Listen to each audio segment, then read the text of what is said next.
Bonjour à tous. On commence cette revue de presse en France avec Neymar, qui va faire son retour sous le maillot du Paris Saint-Germain. L'équipe parle même d'un éternel retour pour la star brésilienne et fait le bilan de son aventure à Paris, durant laquelle il a raté un peu plus de la moitié des matchs de son club. Il devrait ainsi rejouer ce vendredi en Ligue 1 face au LOSC. Autre info intéressante dans le quotidien, l'interview accordée par Eden Hazard, un long entretien dans lequel l'international belge a notamment reconnu avoir refusé à plusieurs reprises des offres du PSG, où il n'ira pas. Si je reviens en Ligue 1, ce sera à Lille, a-t-il affirmé. On part maintenant en Espagne où d'autres joueurs du Real Madrid font les gros titres. D'abord Karim Benzema qui fait la une de Marca ce vendredi. Selon le journal ibérique, la Casablanca souhaiterait prolonger son attaquant de pointe, pour l'instant lié au club jusqu'en 2021. L'objectif du board madrilène est de le faire re-signer un contrat jusqu'en 2023. Il aura alors 36 ans. Son compère Gareth Bale fait lui la couverture de As, mais pour d'autres raisons. Le drapeau avec lequel il a posé avec comme slogan Pays de Galles, Golf et Madrid dans cet ordre fait encore polémique. Et à la fin, Madrid peut-on lire en une du quotidien, qui précise que l'international gallois s'est entraîné avec ses coéquipiers du Real pour la première fois depuis 47 jours. L'avenir de Bale semble donc moins radieux que celui de Benzema dans la capitale espagnole. Toujours de l'autre côté des Pyrénées, Eric Abidal et le Barça font parler d'eux. D'après Mundo Deportivo, les Blaugrana ont un plan pour l'horizon 2020.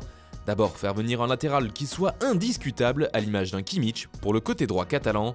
Ensuite signer un défenseur central qui puisse prendre la relève de Piqué. Enfin un autre numéro 9 pour préparer l'après Suarez.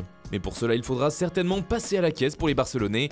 A noter que l'attaquant uruguayen fait les gros titres de sport ce vendredi. Luis Suarez a donné une interview aux médias catalans dans laquelle il a avoué son amour pour son club. « Je me sens très heureux et apprécié au Barça », a-t-il notamment déclaré.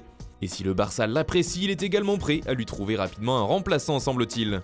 En Angleterre, tous les journaux ne parlent que d'une chose, les premiers mots de José Mourinho avec Tottenham. Hier, le Special One a donné sa première conférence de presse avec le club londonien, des déclarations qui font la une de tous les tabloïds outre-Manche. C'est notamment le cas du Daily Mirror qui met en avant le caractère conquérant du technicien portugais. « Je vais ramener la gloire et les jours de gloire », titre le journal, à l'instar du Daily Express qui parle de promesses de titres faites par Mourinho. Pour The Sun, c'est le Special Body, car le nouveau coach de Tottenham a déclaré devant les journalistes qu'il portait même le pyjama de son club et qu'il dormait avec. Enfin, le Daily Telegraph rapporte également les propos du coach des Spurs, mais selon le journal, Mourinho ne viendrait pas seul, puisqu'il s'intéresserait à la signature de Zlatan Ibrahimovic. Son profil de joueur d'expérience lui plairait bien, mais d'autres clubs suivent de près la star suédoise.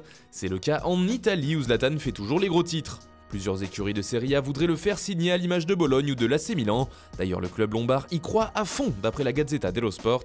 Le quotidien transalpin met en parallèle deux trajectoires, la cote d'Ibra qui monte en flèche et celle de Mario Balotelli actuellement en pleine chute libre.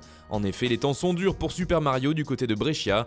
La jolie histoire de l'été n'aura pas duré longtemps, lui qui a quitté l'entraînement jeudi après avoir été remplacé. Il ne devrait d'ailleurs pas être aligné ce week-end par le promu de Serie A, en tout cas pas dans le 11 de départ. On termine ce tour de la presse avec l'Italie encore. Franck Ribéry s'est livré dans les colonnes du Corriere dello Sport. « Je suis quelqu'un de vrai », a revendiqué l'ancien joueur du Bayern. Ribéry a aussi avoué son amour naissant pour Florence, qu'il voit comme l'endroit idéal pour jouer au football, car les gens vivent pour l'équipe.